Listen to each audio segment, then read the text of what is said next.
안녕하십니까. 거꾸로 투자하는 쇼킹 부동산입니다. 연쇄대출 중단, 혼란 넘어 패닉 시작해보겠습니다. 그 전에 구독과 알람 설정으로 당신의 인생을 바꾸시기 바랍니다.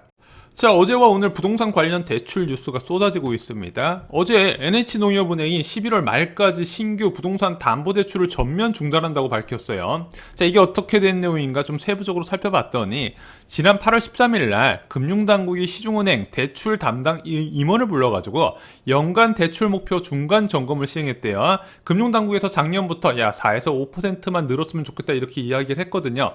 얼마나 잘 지켰나 한번 보자 해서 봤는데 NH농협은행이 7.1% 증가를 했네. 자, 그러면서 너네 그대로 둘 거야? 그렇게 물어봤더니 NH농협은행에서 그럼 우리 8월 24일부터 11월 30일까지 주택담보대출과 전세대출, 비대면 아파트담보대출 그리고 집단대출 취급 안 하겠다 이렇게 이야기를 한 겁니다. 그래서 사람들이 이게 농협만의 문제다 생각을 했었는데 자, 오늘 우리은행과 SC은행이 대출 중단을 선언한 겁니다. 일단 우리은행이 전세대출을 9월까지 아예 중단을 해버리겠대요. 그리고 SC제일은행도 대표 주택담보대출 상품인 퍼스트 홈론을 일부 중단한다고 합니다. 자, 보면은 우리은행은 2.9% 증가세밖에 안 돼요. 일단 언론 보도상은 그렇습니다. 그런데 왜 중단했냐 봤더니 분기별로 대출 한도를 관리하고 있대요. 1분기부터 2분기까지 많이 안 올라도 3분기 한도목이 승인 건수 기준으로 이미 소진이 돼가지고 좀 강화할 필요가 있겠다. 그래서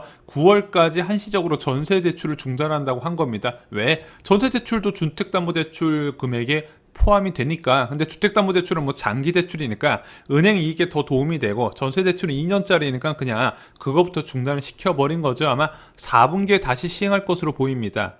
자, SC제일은행은 무엇을 줄였을까 한번 살펴보겠습니다. 아까 말씀드린 퍼스트 홈런 중에서 신잔액 기준 코픽스를 기준금리로 삼는 상품의 신규 취급 장정 중단을 선언을 했다고 합니다. 이게 변동금리 상품이에요. 지금 주택담보대출 대부분 70%가량이 변동금리인 거 다 아시죠? 물론 무주택자 입장에선 왜 저렇게 위험한 선택을 했을까? 나중에 금리 올라가면 어쩌려고 실제 대출 받으러 가면은요, 변동금리하고 고정금리 차이가 너무 커요. 그러다 보니까 사람들 머릿속에서 이거 금리 인상에도 그렇게 많이 안 올릴 것 같아 이렇게 생각하는 사람이 많다 보니까 고정금리 대신 변동금리를 많이 선택한다는 거죠.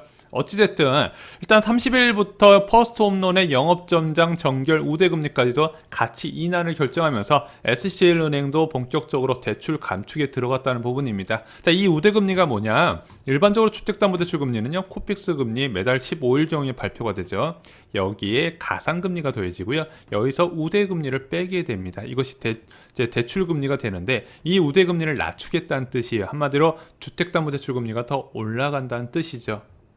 자, 이미 제2금융권의 행정지도가 들어간 상황입니다. 지난 8월 18일과 19일 금융당국이 제2금융권의 가계대출 관리 강화를 당부를 했어요. 특히 농협중앙회 소속 상호금융 지역농협이라고 하죠. 이곳에 가계대출 관리 방안을 협의를 했다고 합니다. 왜냐면은 지금 농협이 1월부터 7월 사이에 증가한 가계대출이 82%가 상호금융이 차지를 했대요. 그만큼 지금 지역단위 농협에서 과도하게 대출을 하고 있다. 아마 여러분들 조금 최근에 주택담보대출 받은 사람들 농협 쪽에서 상담 받으신 분들 아마 한도하고 이자 보시면 공감을 하실 거예요. 그래서 제가 볼 때는 이 금융권 중에서 지역농협 대출이 가장 빨리 막힐 것이라고 보여지고 있습니다. 여기와 더불어서 저축은행, 보험사, 카드사에도 각 협회를 통해 가계대출 관리하도록 지시를 했고요. 여기가 병적인 효과가 나지 않으면 아마 직접적인 규제에 들어가게 될 겁니다. 근데 지금 시장에서 우려하는 거는 이 가계대출 규제, 대출 중단 사태가 일시적인 게 아니라 더욱더 심해져서 도미노 현상이 나서 4분기에는 아예 전 금융권의 대출 중단 사태가 이룰 수 있을 것이다 보고 있는 거예요. 자, 왜냐면은 올해 가계대출 증가세 보면 일반은행, 신한은행, 국민은행, 우리은행은 준수하게 관리를 했단 말이에요. 문제는 제2금융권 맞고 농협 막았어요. 그리고 하나은행, 기업은행들은 몸살이겠죠. 그러면은 대출 가능한 은행으로 대출 수요가 한꺼번에 몰리면서 한도가 금방 차버린다는 겁니다. 그러면은 얘네들까지 다 차버리면 결국에는 4분기 정도 될 때는 대출 중단 사태가 펼쳐질 수 있다는 거예요. 그래서 지금 언론에서 우려하는 거는 도미노 중단 사태다 이렇게 이야기를 하고 있는 겁니다.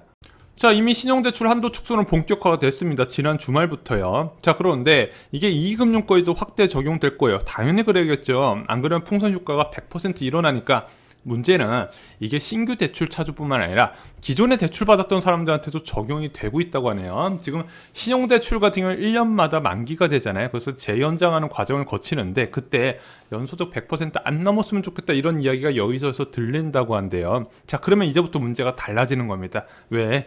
작년부터 계속해서 주택담보대출뿐만 아니라 신용대출을 과하게 받아서 자산시장에 뛰어든 사람이 많은데 상환 압박을 받게 되면 그것은 대출 규제와 차원이 다른 부분이에요. 이건 추가 정보가 나오면 여러분들께 다시 공유를 드리겠습니다. 자, 또한 기존의 대출 규제 위반 여부도 강하게 조사한다고 합니다. 지금 여러분들 알고 계시는 LTV, DTI 규제 말고도요, 주택수에 따른 규제가 있어요. 예를 들어 1주택자가 주택을 한 채 갖고 있는 상황에서 추가로 주택담보대출을 구입을 했습니다. 그럼 6개월 이내에 이 주택을 처분을 해야 되죠. 이게 6.17 부동산 대책에서 나왔던 내용입니다. 근데 처분 안 하고 있는 사람, 또는 1억 초과 신용대출을 받아서 1년 안에 규제 지역에 집 사면 신용대출 회수돼야 되죠. 회수 안 되고 있는 사람, 게다가 시가 9억 초과 주택을 보유한 사람은 전세자금 대출이 회수가 돼야 되거든요. 회수 안 된 사람, 이게 원래는 회수 대상을요, 전산상 자동적으로 찾는 게 안 돼요. 그래서 그때그때 은행에서 검색해서 회수 대상을 해야 되는데 잘 안 되잖아요. 그래서 일괄적으로 찾는 이제 뭐 약간 이벤트식으로 진행을 했었는데 이것을 금융당국이 제대로 한번 찾아보겠다 이렇게 이야기를 하고 있습니다. 물론 이렇게 적발된 사람이 그렇게 많지는 않은데 이 사람들이 이번에 적발되면 문제가 될 거예요. 왜? 신용대출을 막은 상태에서 상환 압박이 커진다는 거죠. 자, 그럼 이제 금융당국이 약을 잘못 먹었나 왜 갑자기 칼춤을 추냐 궁금하시죠? 7월 말 기준으로 가계부채 금액이 1710조 원으로 올라갔습니다. 자, 그런데 이 1710조 원 절대적인 금액보다 더 우선적으로 보셔야 되는 게 바로 증가율이에요. 가계부채가 얼마나 전년 동기 대비해서 많이 늘어났냐, 그걸 우선적으로 보는데 계속해서 확대가 된다는 거예요. 5월에 9.6, 6월에 9.7, 10월에 10%. 자, 지금 가계대부채도 굉장히 위험한 상황입니다. GDP의 104%를 지금 넘었어요. 이미 우려스러운 상황에서 9%, 10% 상승세가 나온다는 건요, 정말로 문제가 심각하다는 겁니다. 그래서 지금 일부 은행들이 야, 서민 좀 그만 잡아라 이렇게 이야기를 하고 있는데 금융 안정성 차원에서 보면 이건 분명히 불안의 씨앗이 맞는 거예요. 금리 인상 시기에 정말로 위험할 수 있다는 부분이죠. 자, 그리고 등판한 사람이 바로 고승범 금통위 위원입니다. 고승범 의원은요, 이번에 모든 수단을 활용해서 추가 대책을 강구하겠다고 이야기를 했습니다. 그런데 약간 여기서 이제 정치적으로 해석이 되는 거예요. 왜 이 사람을 지명했을까? 이 시기에.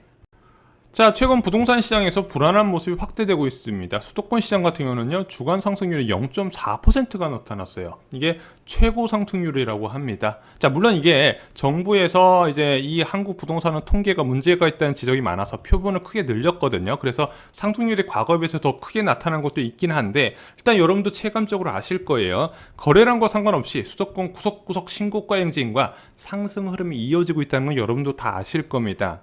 자, 그런데 국토부와 기재부 모두 별다른 대응이 없었어요. 예전 같았으면 한국 부동산은 통계만 조금만 흔들렸어도 벼락같이 종합부동산 대책 내놓을 텐데 아무 대응도 안 하고요. 계속해서 야, 집값은 거품이다, 집 사면 안 된다 이런 식으로 이야기를 하고 있어요. 게다가 종합부동산 대책 나올 타이밍에 부동산 담화를 이야기하면서 이때도 부동산 거품 위험하다 이렇게 이야기를 하고요. 국토부 장관은 규제 대신 야, 공급이 늘어날 것이다 이렇게 시장 안정책을 계속 제시를 하고 있는 부분이죠.